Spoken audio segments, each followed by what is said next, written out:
Hello everyone, आप सभी का आपके अपने YouTube channel diary by Himanshu में स्वागत है। कैसे हैं आप सभी? फटाफट से रिप्लाई करिए और आ जाइए क्लास में। जो भी साथी अभी तक क्लास में नहीं जुड़े हैं उसको पकड़ कर ले आइए। जिन्होंने अभी तक चैनल को सब्सक्राइब नहीं किया वो चैनल को सब्सक्राइब कर लें और बेल आइकन को प्रेस ज़रूर कर लें। आज की क्लास के माध्यम से आप डीएलएड प्रथम सेमेस्टर के लिए जो कि आपका प्रीवियस ईयर का पेपर है 2019 का जो आपका प्रश्न पत्र है उसको आप सॉल्व करने वाले हैं, जो कि आपकी परीक्षा के लिए बहुत ही महत्वपूर्ण है। क्योंकि जो प्रीवियस ईयर पेपर होता है उनमें से ही आपके ज़्यादातर प्रश्न बनते हैं, तो इसलिए आप प्रीवियस ईयर पेपर को ज़रूर लगाया करें, उसको पढ़ा ज़रूर करें।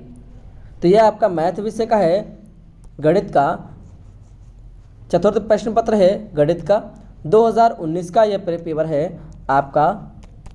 देखिए किस तरह से आपका प्रश्न पत्र आता है, आपको कैसे सॉल्व करना है, ये सभी मैं बताऊंगा। समय आपको 1 घंटा का दिया जाता है। पूर्णांक आपका 25 नंबर का होता है, जिसमें कि आप 13 नंबर में पास हैं, बल्कि 12 में हैं। लेकिन मैं एक ज़्यादा इसलिए बताई दे रहा हूँ क्योंकि आप लोग 13 की उम्मीद करके चलें। वैसे तो आपको ज़्यादा से ज़्यादा नंबर लाने हैं, आप 25 में 25 ला सकते हैं, 23 ला सकते हैं। ये आपके ऊपर डिपेंड करता है जैसी आप तैयारी करेंगे। तो तैयारी अच्छी करने के लिए आप चैनल को सब्सक्राइब कर लीजिए और बेल आइकन को प्रेस ज़रूर कर लीजिए, क्योंकि डेली जो भी क्लासेस होती हैं उन सभी का नोटिफिकेशन आप सभी के पास सबसे पहले पहुँचे, इसलिए आप चैनल को सब्सक्राइब कर लें। देखिए प्रश्न पत्र में आपके 5 बहुविकल्पी प्रश्न रहेंगे, 6 आपके अति लघु उत्तरीय प्रश्न और 7 आपके लघु उत्तरीय प्रश्न रहने वाले हैं, जो कि आपकी परीक्षा के लिए बहुत ही महत्वपूर्ण हैं, है ना। तो प्रश्न पत्र को अंत तक ज़रूर देखें और एक एक प्रश्नों को अच्छी तरीके से समझें। प्रश्न आपका पहला है, देखिए वस्तुनिष्ठ प्रश्न। पहला प्रश्न है आपका, निम्नलिखित में 9 का अपवर्त्य है। 1 9 11 13 9 18 27 36 3 6 9 12 18 21 25 30। देखिए 1 नंबर आपका इस पे लिखा है, तो यानी कि 1 नंबर का यह प्रश्न आपका है। तो फटाफट से आंसर करिए, आंसर जरूर करना है आप सभी को। 1 नंबर का प्रश्न है, आपको प्राप्त करना है 1 नंबर। तो इसमें आपका जो बी ऑप्शन है यह आपका सही है। 9 के अपवर्त्य हैं 9 18 27 36, ये क्या है? 9 के अपवर्त्य हैं। बी ऑप्शन आपका सही है। इसके बाद में प्रश्न संख्या 2 देखिए, 30 और 40 के बीच अभाज्य संख्याएं हैं 31 और 33, 33 और 37, 31 और 37, 31 और 39। दीजिए फटाफट से रिप्लाई करिए, उसके बाद में आगे बढ़ते हैं। 30 और 40 के बीच अभाज्य संख्याएं हैं, तो आपका सी ऑप्शन सही है, 31 और 37। प्रश्न संख्या 3 है आपका,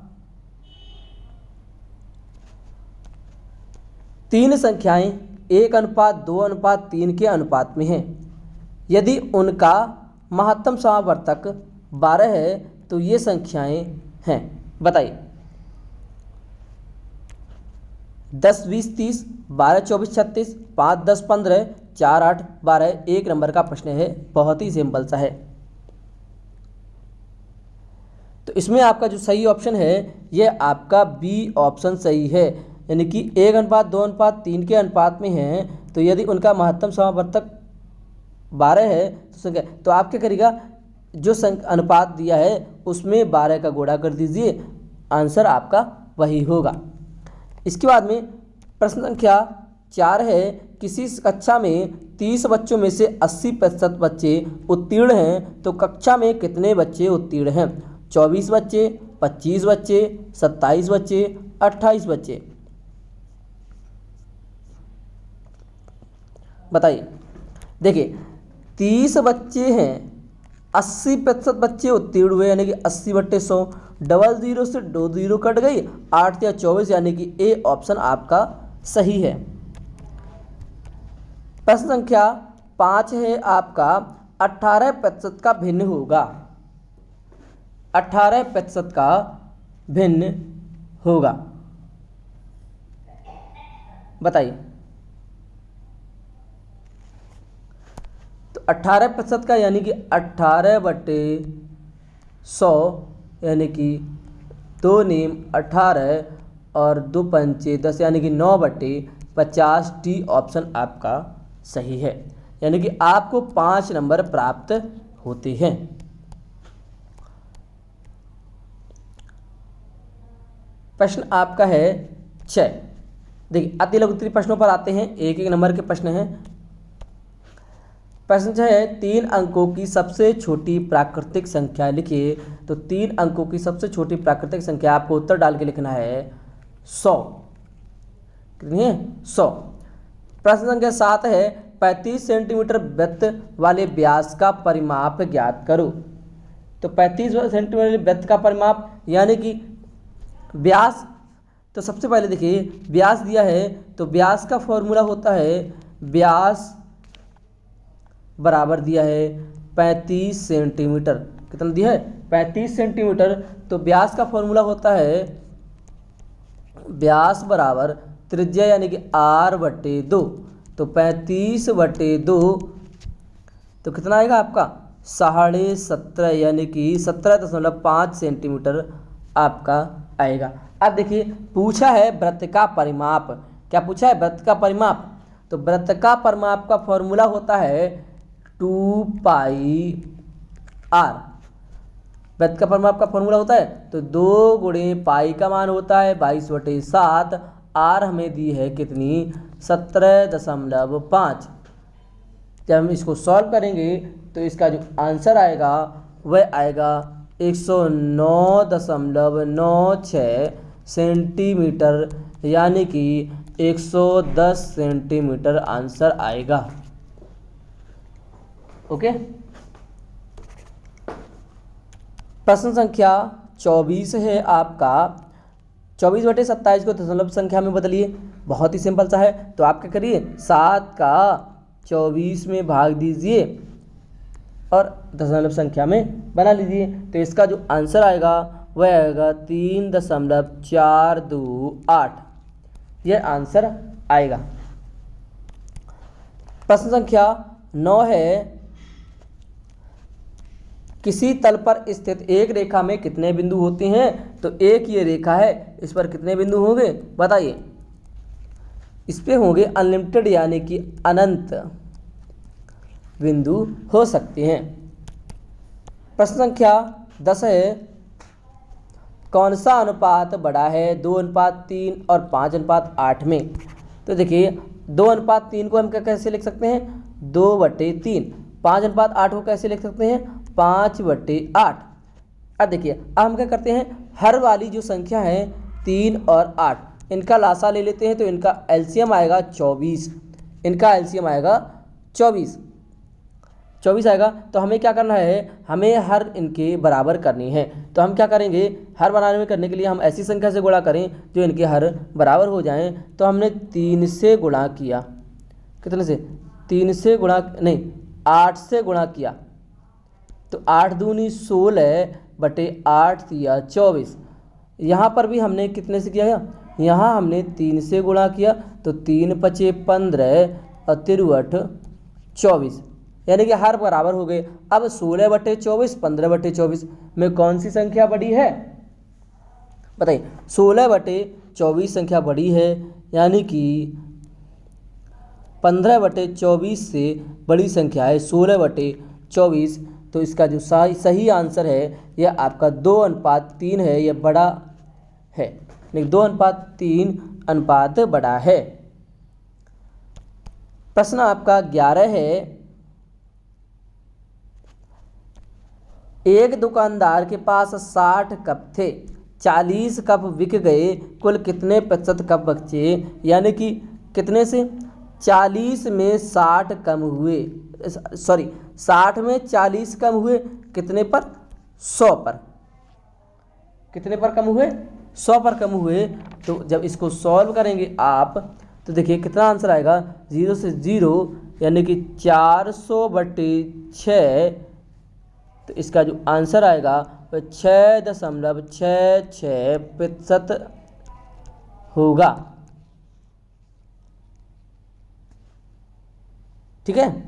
इसके बाद में अब देखिए, अब आते हैं लघु उत्तरीय प्रश्नों पर जैसा कि आप प्रश्न के सामने देख रहे हैं, 2 नंबर के प्रश्न अब आपके आ गए हैं आपके समक्ष। देखिए, प्रश्न संख्या 12 है आपका 18 माइनस बड़ा कोष्ठक 14 माइनस 14 प्लस मझला कोष्ठक 16 माइनस छोटा कोष्ठक 18 माइनस 5 और सभी कोष्ठक बंद। तो आपको ये सॉल्व करना है, तो आप गलती नहीं करेंगे, बहुत ही अच्छे से सॉल्व करेंगे। 18 माइनस बड़ा कोष्ठक 14 प्लस 16 यानी कि मझला कोष्ठक माइनस है, तो 18 माइनस 3 ये हमारा बाहर आ गई संख्या। इसके बाद में 18 माइनस बड़ा कोष्ठक 14 प्लस 6 माइनस 3 यानी कि 3 शेष रहा। इसके बाद में देखिए 18 माइनस 4 14 3 17 17 बराबर 1 हमारा आंसर आएगा। कितना? 1 आंसर आएगा। कॉपी पर सॉल्व करके लगाइएगा। ओके, 2 नंबर आपको प्राप्त होते हैं। प्रश्न संख्या पटरी और प्रकार की सहायता से 90 अंश का कोण बनाइए। तो पटरी और प्रकार की सहायता से आप 90 अंश का कोण कैसे बनाएंगे? देखिएगा, समझिएगा। ये रही आपकी पटरी और ये आपने रेखा खींची। तो आप क्या करेंगे, ए और बी बिंदु हैं, ए बिंदु से एक चाप लगाएंगे ए बी के मध्य, ए बी के कहीं भी स्थान पर, ए बी रेखा के किसी भी स्थान पर आपने एक चाप लगाया। चाप लगाने के बाद में जो ए बी रेखा पर ओ बिंदु जो काटा है, ओ बिंदु से एक चाप लगाएंगे जो कि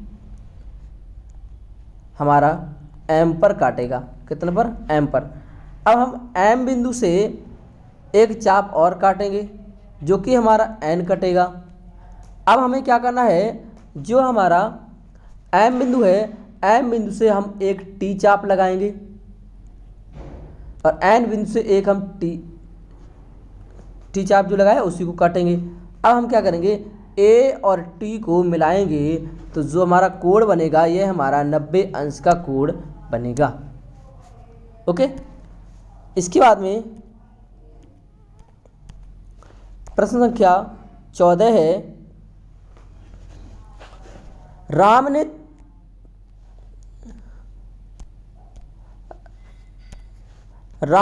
300 रुपये में एक रेडियो खरीदा, वह उसे कितने रुपए में बेचे कि उसे 20% का लाभ हो। तो राम ने क्या किया है, रेडियो का जो क्रय मूल्य है वह कितना है, 300 रुपये है। रेडियो का क्रय मूल्य है कितना है, 300 रुपये। लाभ उसको कितना हुआ है, 20%। तो आप सॉल्व डाल के लिखेंगे कि रेडियो का क्रय मूल्य बराबर 300 रुपये, लाभ प्रतिशत बराबर 20%, है ना। पूछा है उसे कितने रुपए बेचे, यानी कि बेचना यानी कि विक्रय मूल्य पूछा है। तो विक्रय मूल्य का फॉर्मूला होता है, विक्रय मूल्य बराबर क्रय मूल्य कोष्ठक में 100 प्लस लाभ प्रतिशत बटे 100 कोष्ठक बंद। तो क्रय मूल्य कितना है, 300 रुपये का, 100 प्लस लाभ कितना है, 20 रुपये का बटे 100, यानी कि आपका हो गया इतना, आपका हो गया। इसके बाद देखिए 300 गुणे कोष्ठक के बाहर करेंगे तो 100 यानी कि 120 बटे 100, 2 जीरो से 2 जीरो कट जाएगी, यानी कि 12 या 36। तो हमारा जो आंसर आएगा वह 360 आएगा। वह 360 रुपये में बेचेगा, है ना, तभी उसको 20% का लाभ होगा। ओके, प्रश्न संख्या 15 है आपका, वह बड़ी से बड़ी संख्या ज्ञात करिए जिसे 49, 59, 109 को भाग देने पर क्रमशः 1, 3 और 5 शेष रहे। शेषफल जो है 1, 3, 5 है। तो देखिए आप क्या करिए, इसका बड़ी से बड़ी संख्या बताना है और भाग देने पर जो शेषफल है वह आपका 1, 3 सीधे। तो हम क्या करेंगे, इसका हम मासा निकालेंगे। कैसे निकालेंगे, ऐसे नहीं निकालना है। तो हमें क्या करना है, जो शेषफल है और जो संख्या दी है हमें उसमें से एक कम कर देना है। तो 49 माइनस 1, 59 माइनस 3, 109 माइनस 5, कितना आएगा यहाँ पर 48, 56 और 104। अब हमें क्या करना है, इन तीनों का मासा निकालना है, इन तीनों संख्याओं का मासा निकालना है। तो देखिए हम क्या करेंगे, शॉर्ट ट्रिक से निकालेंगे। तो हम इसको करेंगे, इसका हम एलसीएम ले लेते हैं, इसका एलसीएम ले लेते हैं। तो देखिए 48, 56, 104, तो 48, 56, 104 का देखिए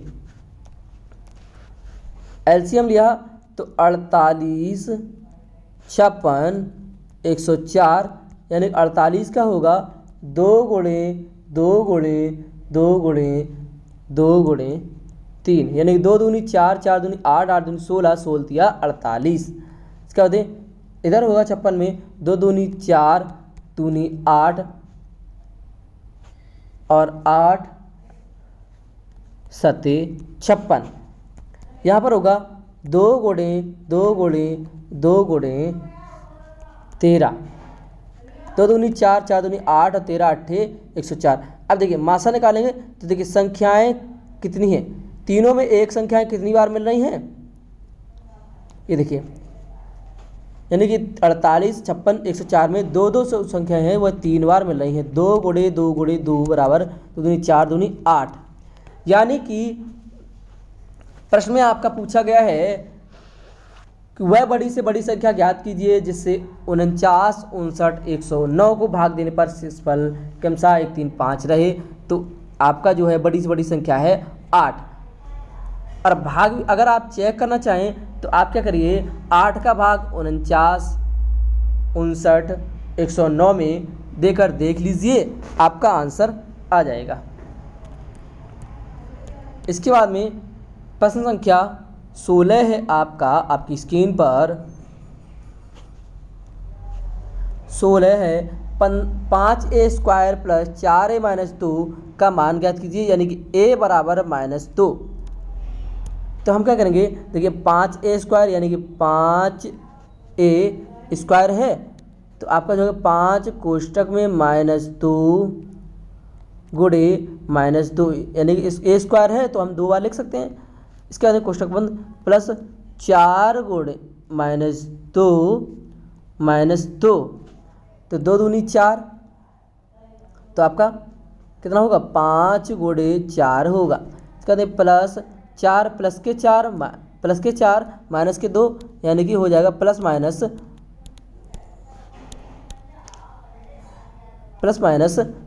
होगा तो 4 दूनी 8, क्योंकि गुणा है ना, कोष्टक के बाहर चिन्ह नहीं है तो गुणा होता है -2 यानी कि 5 चौको 20 माइनस 8 माइनस 2 नहीं कितने हो गए, इसमें आपका हो जाएगा देखिए 20 माइनस की 8 माइनस की 2 यानी कि माइनस के 10, तो कितना आंसर आएगा आपका 10 आंसर आएगा, 10 आंसर आएगा। देख लीजिए, चेक कर लीजिएगा। इसके बाद में प्रश्न संख्या आपका 45 है, प्रश्न संख्या 17 है आपका। देखिए प्रश्न संख्या 17 है, नीचे दिए गए चित्र को देखकर निम्नलिखित प्रश्नों के उत्तर दीजिए। तो आपको आंसर बताना है। तो देखिए 3 त्रिज्याओं के नाम लिखिए। त्रिज्या यानी कि जो व्यास की आधी होती है, व्यास की आधी होती है। तो देखिए ये हमारा वृत्त का केंद्र है, तो वृत्त का केंद्र देखिए, वृत्त का केंद्र पूछा है तो O वृत्त का केंद्र हो गया। इसके बाद वृत्त के व्यास का नाम लिखिए। तो वृत्त का व्यास यानी कि जो वर्ग की एक परिध से दूसरी परिध को मिलाए वह क्या है, आपका वृत्त का व्यास है। तो AC है, यह क्या है, वृत्त का व्यास है। AC वृत्त का व्यास है। 3 जीवाओं के नाम लिखिए। तो जीवाओं के नाम, पहले त्रिज्याओं के नाम देख लीजिए।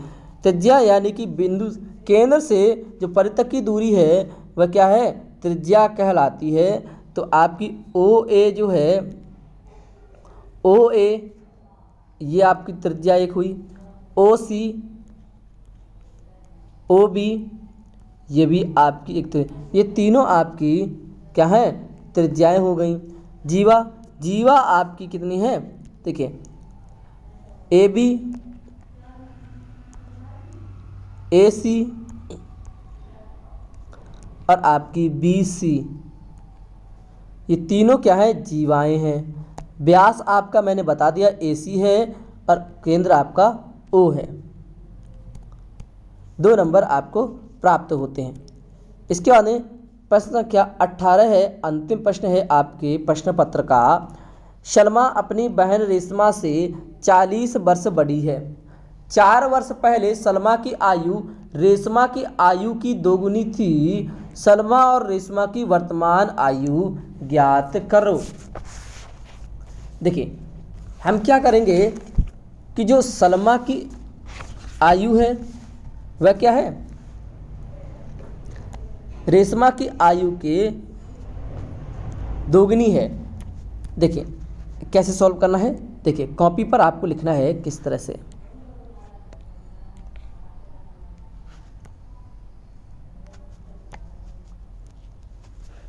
देखिए सॉल्व करके लिखिएगा। सबसे पहले आपको लिखना है कि माना रेशमा की आयु है, माना रेशमा की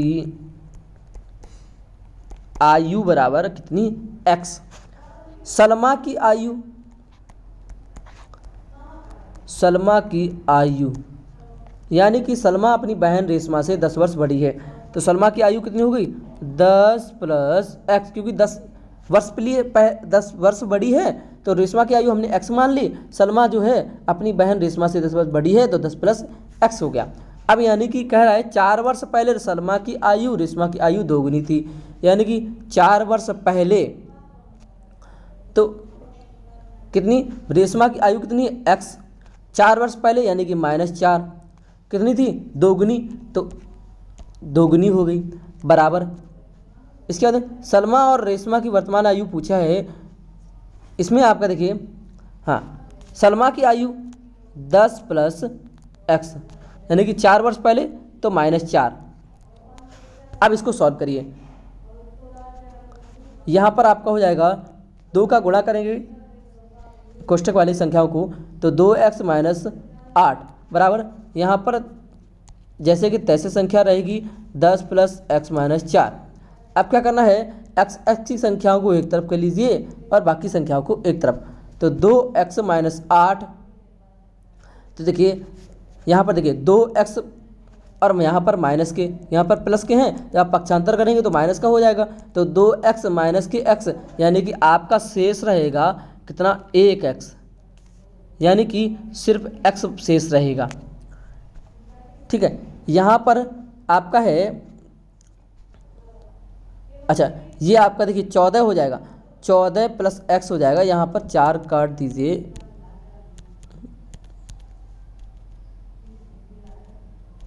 यहाँ पर 4 आप ख़त्म कर दीजिए। हाँ यहाँ पर हो जाएगा 14x, तो 2x में से 1x गया तो x शेष रहा, तो यहाँ पर 14 है, यहाँ पर प्लस के 8 आपके हो जाएंगे, प्लस के 14 है, 14 आपके, अच्छा प्लस का, सॉरी देखिए यहाँ पर प्लस का 10 है और यहाँ पर माइनस का 4 है, तो प्लस माइनस माइनस होता है, तो आपके रहेंगे माइनस के 6। देखिए प्लस यहाँ पर आपका देखिए, हाँ 10 प्लस के 10 माइनस के 4 यानी कि प्लस के 6, प्लस के 6 हो जाएंगे, तो x प्लस 6 हो गया। अब आप देखिए 2x में से 1x गया, x शेष रहा, 8 6 यानी कि यहाँ पर माइनस के 8 है, यहाँ पर प्लस के 6 हैं, जब पक्षांतर करेंगे तो प्लस का 8 हो जाएगा, तो हमारा 8 6 14 यानी कि x बराबर 14 आएगा। यानी कि रेशमा की आयु जो है वह कितनी है, 14 वर्ष है और सलमा की जो आयु है 10 प्लस x है, यानी कि 10 प्लस 14 बराबर कितना है 24। तो रेशमा की आयु है 14 और सलमा की आयु है 24 वर्ष, वर्तमान आयु। ठीक है।